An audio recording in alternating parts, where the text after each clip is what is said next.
we have seen on the streets, the law enforcement reaction, all driving this story, both in the national media and the discussion that we're seeing online. Activists here in Ferguson are using Twitter to get their message out, including some major hip-hop artists, like my next guest Talib, who is a rapper, activist. Can we call you, I guess we call him a raptivist. You have been tweeting a lot about what's going on here. To your more than 900,000 followers on Twitter, you have long really been a passionate voice of issues of racial equality. You came to Ferguson days ago. Yes. Why? I mean, why not? You know, I'm on Twitter often. I love Twitter. But the retweeting and everything, it doesn't have an effect without bodies on the ground. Without flesh and people actually showing up. Twitter movements, even the movement of Egypt, even the Arab Spring, even Occupy Wall Street, without the people on the ground actually here, there is no story. Yeah. So as an artist, I wanted to put my money where my mouth is. I'm supported by the community. The community has been brutalized. I have a son that's Mike Brown's age. Mike Brown was in the hip-hop. It could happen to me. It could happen to you. You know, I felt like it was important for me to be here and control the narrative because the media has been doing a horrible job of making sure that the stories get out in the right way. Well, I disagree with that, especially with our coverage. I think that we've done really great coverage here, and people in the community are actually coming up commending us on our coverage, saying that it's balanced.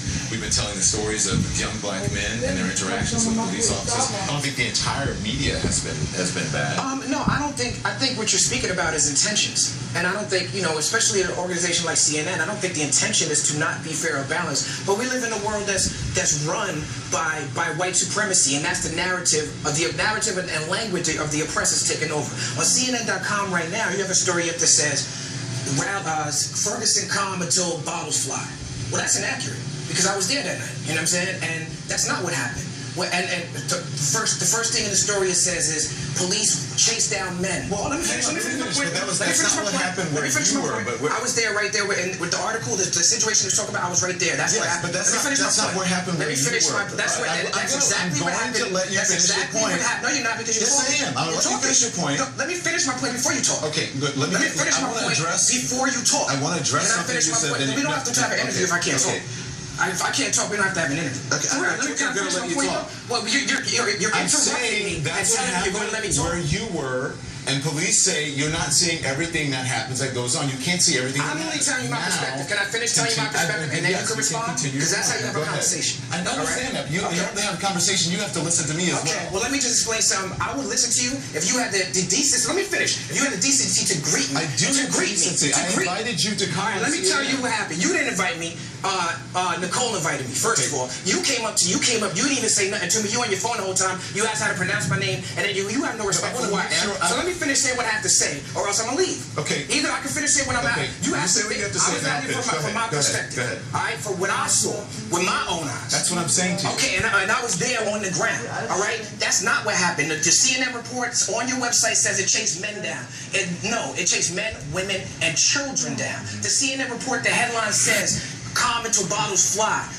They don't mention the bottles in the article. In the article, you read 5 pages, there's no mention of the bottles flying. I saw the bottle fly. You know when the bottle flew? After the cops told me they're going to blow my effing head off. After the cops, I'm not done. After the cops put on riot gear, put up their shields, and took their batons and lined up on the streets. And then when they got in position, a bottle comes out of a peaceful protest. That don't make no sense. So what I'm saying is the headline should say, "It's common to the cops agitated to peak." Can I talk? And that's what the headline should say. Okay, so we have addressed everything that you're saying. Please. Okay.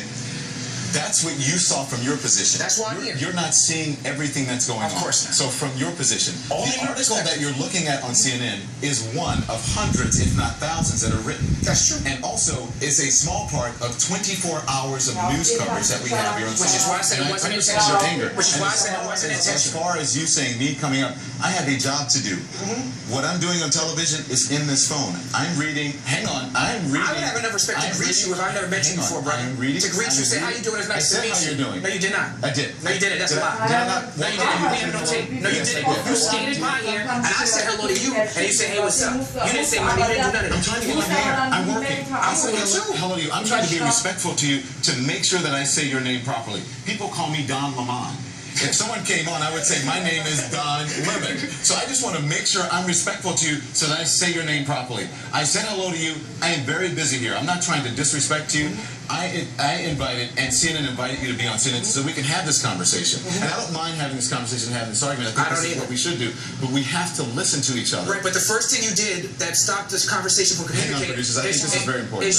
While I was telling my perspective, you've been on TV all day. I'm in the streets, and you out here, and I commend you. I seen you going through the same struggles as a black man that we all going through. And I commend you for being out here. Because a lot of people talk are not out here. And I can tell from your passion, you're not just out here as a journalist. Right. However, the first thing you did when I'm telling my perspective is cut me off, and I'm telling you from my like you correctly said, it's only my perspective. That's all I can be responsible. Will you just listen to me? I'm not trying to cut you off. I'm trying to address each point that you're giving so that nothing is lost in the sauce. So when you say something, I want to address one point, and then I'm going to stop and let you say something else, and then I'm going to address that point. I'm not trying to disrespect you.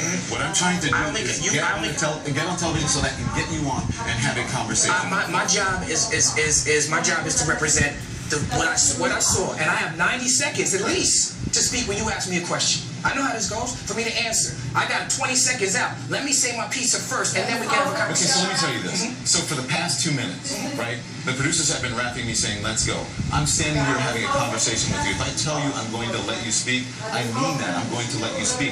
But I want us to have a conversation where we're listening to each other. Where if I have a mission. I have a mission, a statement that I have to get out about my I'm letting you do that. Well, you weren't, but now you are, and I appreciate it. Yes, no, but I was going to let you do that at the beginning, but you aren't listening. I can't trust that.